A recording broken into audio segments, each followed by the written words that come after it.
Laissez-nous vous embarquer dans une histoire incroyable, l'histoire du plus grand fraudeur que la Corée n'ait jamais connu. Ou le plus grand mytho que la Terre n'ait jamais porté. Aussi. Aussi, vous allez comprendre. Alors vous l'aurez compris, aujourd'hui on va vous raconter l'incroyable histoire de monsieur Kim Chang-kyung qui est né... Voilà, il a fait sa petite vie. Un beau bébé, 3,56 kg. Il est né le 31 décembre, il a décidé vraiment le dernier jour de l'année, dans les années 56. Putain, c'est préparé, hein. Personnellement, si je dois avoir un enfant, je n'ai pas forcément envie qu'il naisse... Qu'il soit Capricorne, tu veux dire? Exactement. Il est né à Asan, une petite ville coréenne, voilà. Il venait d'une... au sud de Séoul, pour avoir un peu une idée. Ah ok, d'accord, moi je voyais pas du tout. Normalement... Ouais, Non. On va découvrir que c'est à l'ouest le bail. Je suis préparée, ça me fume. Il vivait dans une famille de paysans, voilà, et c'était l'aîné de 4 enfants. Il vivait sa petite vie avec ses frères et sœurs jusqu'au moment où un jour il en a eu marre, il s'est dit je veux monter sur la capitale, trouver un travail, ce qu'il a fait, donc il a commencé à travailler à l'usine. À côté il était resté quand même au lycée, donc c'était quand même un bosseur. Et à un moment il a fait la chose que tous les Coréens, les hommes coréens doivent faire, même aujourd'hui. L'amour. Oh, c'est sorti du cœur! Non, pas l'amour, Sixtine. Il a dû passer par la case service militaire et ensuite il est parti à l'université. Mais je te laisse faire la suite parce que c'est là où il a décidé de faire une petite dinguerie, le coco. Non, il est né pour faire de la merde. En 1981, il finit son service militaire, donc on se doute qu'à cette période-là, c'était quand même assez difficile. Déjà qu'aujourd'hui, le service militaire, il est chaud. Ouais. Il est chaud patate. À cette période, ça devait être encore pire parce que ça faisait pas si longtemps qu'on était sorti de la guerre de Corée. Et en fait, tout bonnement, monsieur Kim s'est dit, et si je pouvais pas un petit peu niquer le système? Je n'ai pas pu rentrer dans une grande université. Il se dit, putain, dans quelle université j'aimerais aller? Pourquoi pas viser une des 3 meilleures universités de tout le pays? J'ai dénommé Seoul National University. Donc on a fait un vlog là-dessus. C'est vraiment genre une autre planète, une autre ville qui a été faite au sein du campus. Pour vous dire, ils ont même leurs propres ambulances. C'est un peu n'importe quoi. Il y a tout là-bas. Il y a la poste, il y a tout, etc. Il se fait pas chier, quoi, le coco. Il choisit vraiment la meilleure des meilleures. Il n'y a pas de temps de niaiser. En fait, il n'y a pas le temps de niaiser. Pas le temps de niaiser. Eneken. Là, on est là. Au coin. Voilà. Oh merde, putain.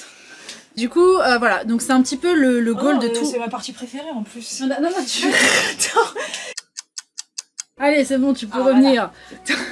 Dans les années 80, tout n'était pas encore informatisé, comme vous vous doutez bien. C'était assez simple pour lui de se faire passer pour un autre étudiant, parce que oui, il a usurpé l'identité de quelqu'un d'autre. Accrochez-vous bien, parce que le mec, quand même, a passé 4 ans d'études sous un faux nom, à suivre absolument tous les cours du cursus. Donc il était dans le cursus de droit, donc le mec, il a suivi tous les amphis, tous les cours. En plus de ça, petit plus, le mec était président de tous les clubs quasiment, genre Royal. Le mec était hyper apprécié de tout le monde parce que tout le monde dit qu'il avait vraiment ce côté hyper charismatique et surtout très tchatcheur. Et le mec, au bout de 4 ans, il s'est pas fait choper, quoi, un truc de malade. T'imagines si ce gars était devenu président de la République, genre par exemple? Peut-être qu'il y en a, ils ont pas de diplôme, on ne sait pas. Hein.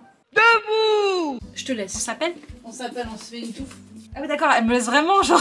C'est la fin de la vidéo, alors on nous a juste appris la vidéo la vie d'un mec qui a usurpé l'identité de quelqu'un et a fait 4 ans d'études illégalement. Ah oui! Ah ben non, mais il y a autre chose qui est trop drôle. Ok, le mec a fait des études sans être inscrit, mais en plus de ça, il a quand même réussi à choper des bourses. Il se fait pas chier le mec, c'est-à-dire qu'il a eu l'équivalent de 16 millions de won de bourses pour pouvoir faire un petit peu ses études, et il a même réussi à choper un prêt bancaire étudiant. Je possède des thunes.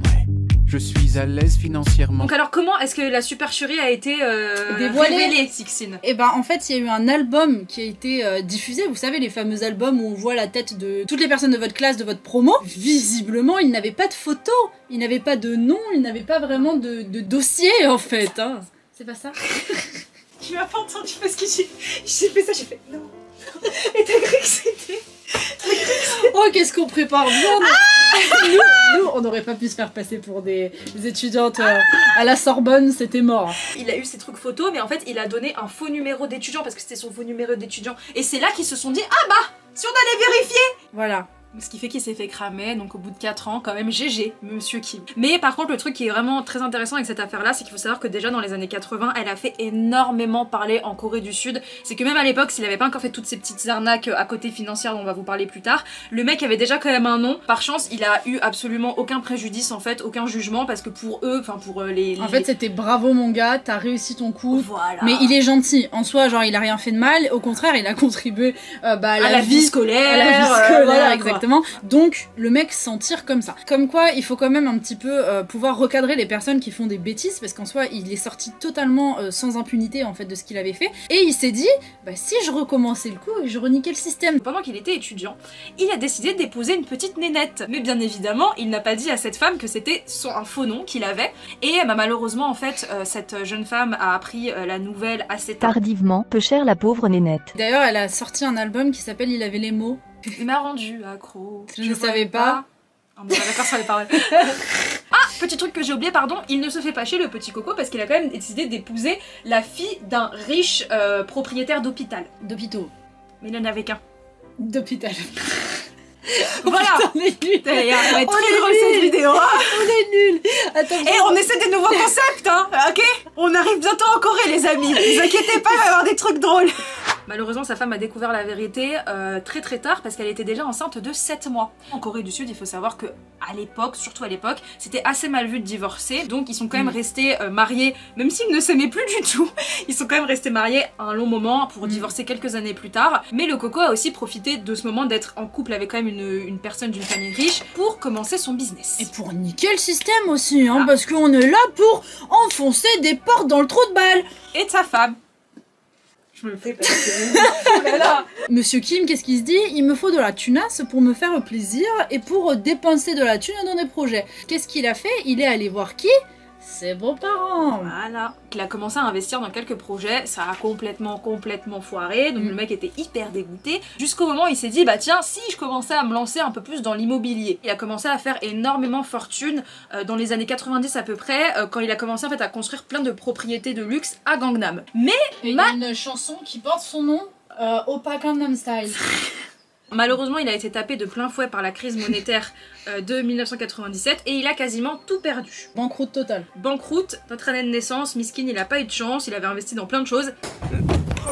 Là, tu t'es fait mal. Oh putain. Mais heureusement, il a commencé à côté, il était pas bête le Coco, il a commencé en fait à essayer de bouger de l'immobilier et vraiment se mettre dans tout ce qui était le côté finance. Et c'est là qu'il a créé sa propre banque, la Mireille Bank. Le mec il s'est dit, j'ai pas de thune, je vais trouver une meuf pour avoir la thune, je vais prendre la thune, je vais la jouer, cette thune ça s'effondre, pourquoi pas prendre une banque pour pouvoir détourner de l'argent? Le mec c'est un gros mytho, mais c'est un vrai businessman. Ah oui non mais il est fort, on le redit, il est extrêmement fort pour arriver aussi haut, faut pas être con. Nous je pense qu'on passerait pas à un premier stade. Déjà les 4 ans le truc d'université, flemme de ouf, moi je m'arrête au début. Flemme. Je suis comme as moi quand je dois mentir un peu sur mon CV, genre à base de oui je parle couramment l'arabe. De parler. Salam alaikum, genre en mode... parle comme ça là, zetoun. Vous avez vu les mots que j'ai apprends ou pas? Quand même pendant un petit moment il a essayé de faire un petit peu les choses soft. Mais à un moment il s'est dit il faut taper dans l'illégalité. Qu'est-ce qu'il a clairement commencé à faire? Du détournement de fonds. Ok alors qu'est-ce que c'est le détournement de fonds? C'est quand tu prends de l'argent qui est pas à toi. C'est clairement ce qu'il a fait, ce qui fait qu'il a quand même décidé de prendre un prêt illégal de sa banque à peu près 150 milliards de won. Ça fait combien? Alors, mais wesh le mec il se fait pas chier hein. Tu sais il a fait, ça fait combien son prêt? On se lance là-dedans aussi? 119 millions d'euros. En gros, le bonhomme, une fois qu'il a fait sa banque, il a réussi à prendre dans sa propre banque l'équivalent de 119 millions d'euros pour le réinvestir dans d'autres projets. Sauf que ces 119 millions d'euros étaient à ses clients. Voilà. Et là, il y a un petit problème. Mais qu'est-ce qu'il a fait avec cet argent? Il n'est pas bête. Il s'est dit, il faut quand même que je l'investisse quelque part. Il a décidé d'aller se construire une station thermale et aussi un golf. Donc voilà. Il faut bien se relaxer, il faut bien avoir des rendez-vous d'affaires. Moi, je suis désolée, il a totalement raison. Mais le mec, il a quand même dû vivre la belle vie. Hein. Arrête, ces gens-là, j'ai l'impression qu'ils ont tellement pas la notion des choses. La prison, ces gens-là, ça leur fait pas peur en fait. Mais malheureusement, voilà, il s'est quand même refait cramer. Bah, les clients, vraiment, ils se sont rendus compte. Ils se sont dit, c'est bizarre, il manque quand même 4 millions sur mon compte, tu vois, genre en mode. Donc, ils sont allés dénoncer tout ça. Il allait passer au tribunal et en fait, la police lui a demandé une seule et unique chose, c'était de ne pas quitter le pays avant de se faire juger, quoi. Mais il a décidé de faire une autre dinguerie. Il s'est dit, pourquoi est-ce que je ne tenterai pas de rejoindre la Chine par bateau? Un tout petit bateau de pêche, hein, en fait. Et surtout, de détourner pas mal d'argent. Donc, de payer un chauffeur pour qu'il ne dise rien de ce qui s'était passé. Mais aussi de payer une somme incroyable pour prendre un petit bateau de pêche et rejoindre la Chine. Franchement un film, hein. Il a quand même donné 300 millions de won à la mafia chinoise en gros pour qu'il s'occupe de lui. Il lui est vraiment en fait sécurité, tu vois, safe. Ouais. Ça me fait un peu penser à dans Crash Landing on You là. Ouais, pareil. Le mec qui est en fuite, c'est la même chose. Le mec, à quel moment tu te dis tu vas en Corée du Nord pour échapper, tu vas être safe, genre. Et en plus, ça va comme des 16, il a quand même payé 700 millions de won son chauffeur pour qu'il ne dise rien du tout d'où est-ce qu'il était, ou même sur toutes les activités illégales qu'il avait, parce que il en avait énormément. Alors vraiment, on vous dit qu'une petite partie, mais ce mec-là, il était dans l'illégalité complète de chez complète. La police l'a cramé, quoi. Ils l'ont chopé. Il avait sur lui à peu près 12 millions de won en liquide, ce qui est énorme. En fait, c'était l'argent qu'il avait pour essayer, pour payer en fait la douane et pour qu'il puisse passer la frontière. Et parce que corruption quand tu nous tiens. Ah, bah oui, exactement. Et une fois qu'il a été chopé, du coup, la police a aussi découvert qu'il n'avait pas détourné que quelques millions d'euros, mais bien 14 millions d'euros de ses clients via sa banque. Encore une fois. Il s'est fait arrêter en 2012 et en 2013, il a été jugé pour toutes ses mauvaises actions. Il a été condamné à 9 ans de prison, mais après, quelques mois plus tard, ils ont baissé la peine à 8 ans. Ils se sont dit on va juste baisser de 1 an. Un truc de ouf, moi aussi, quand j'ai vu ça, j'ai fait bah miskin juste pour 1 an, tu vois. Voilà, c'est bon, il a été puni. Mais là, ce que je viens de me rendre compte, c'était en 2013, le mec il est sorti. Ah mais le mec est sorti, c'est sûr. Il y a beaucoup de personnes qui pensent en fait que ce monsieur-là avait un syndrome en particulier. Qui a peut-être une explication à tout ça, même s'il faut pas l'excuser non plus. Le syndrome de Ripley. Ça, c'est des personnes qui seraient pas dotés d'empathie en fait et qui surtout croient à leurs propres mensonges. Et donc voilà, le mec il était vraiment dans son propre monde à lui, donc dans sa bulle. Un peu un mythomane en fait. Clairement, c'est maladif. C'est maladif. C'est pas du tout pour l'excuser tout ça, mais peut-être que voilà, il y a cette raison derrière. Ça me donne des pistes pour arnaquer. Tu veux faire un système pyramidal? On fait un système pyramidal? Non, moi je préférais, tu sais, l'arnaque de la TVA, je trouve ça cool. Et voilà, aujourd'hui on n'a pas trop d'informations de qu'est-ce que fait Monsieur Kim. Je pense que comme beaucoup de personnes qui sont allées en prison, il se fait petit hein, le mec. Hein. Je suis sûre il détourne déjà des trucs. Il doit reprendre. C'est sûr. Si c'est maladif, il doit reprendre. À mon avis là, tu vois, il est en dernière année, genre à Yonsei University. Je suis médecin les gars. Je suis chirurgien. Genre tu sais pas t'arrives, il fait si c'est mon vrai métier. Surtout quand tu vois sa tête, il a l'air tellement gentil en fait. Ouais. Il a une bonne bouille. C'est ça. Comme quoi l'habit ne fait pas le moine. Exactement. On a été passionnés par cette histoire. On vous avoue qu'on a eu beaucoup de mal à trouver parce qu'on a trouvé d'autres fraudeurs, mais on voulait vraiment une histoire où il y a vraiment une espèce de running gag. Et c'était assez compliqué à trouver. Inès, elle a fait la majorité des recherches et notamment c'était compliqué parce que c'était en coréen. Tout est en coréen. Il n'y a rien en anglais, c'est insupportable. On remercie aussi notre prof de coréen d'avoir pu un petit peu nous aider à comprendre quelques vidéos. Si ça vous a plu, n'hésitez pas à nous le dire en commentaire pour ce concept. Rejoignez-nous sur les réseaux sociaux, ils s'affichent tous ici, parce que touche ici, c'est pas la même chose. Et n'hésitez pas à nous dire s'il y a des personnes un petit peu comme ça dont vous connaissez les histoires, voilà, peut-être qu'on pourra raconter en vidéo. Si vous en avez, n'hésitez pas à nous les dire en commentaire. En attendant, on part très bientôt en Corée du Sud. La semaine prochaine, on se retrouve pour enfin dévoiler la date, mais aussi une énorme surprise. C'est un espèce de cadeau, vous allez comprendre. Voilà, un cadeau de départ, on va dire. Bref, on se dit à très vite, encore merci, et salut. Bisous. Enfin, il est Ah oui, d'accord. L'être humain, ça a vraiment peur Kim Chan-kyung. Déjà, on va l'appeler Kim tout le long, parce que il a commencé... C'est quoi? Un balai. Ah, ça croque pas. Ça croque pas. Écoute, ça va changer. C'est presque décevant. Ah, regarde-moi. Quoi? Souris. Quoi? Attends, un truc entre les dents. Amour café? Quoi? Alors, je lis le truc. Amour, Armory Great, Amour Café. Parfois, il faut quand même une petite fessée, parce... Bon, elle le fait elle-même, j'ai plus rien à dire. Hein. Viens, on prend l'ascenseur. Tut.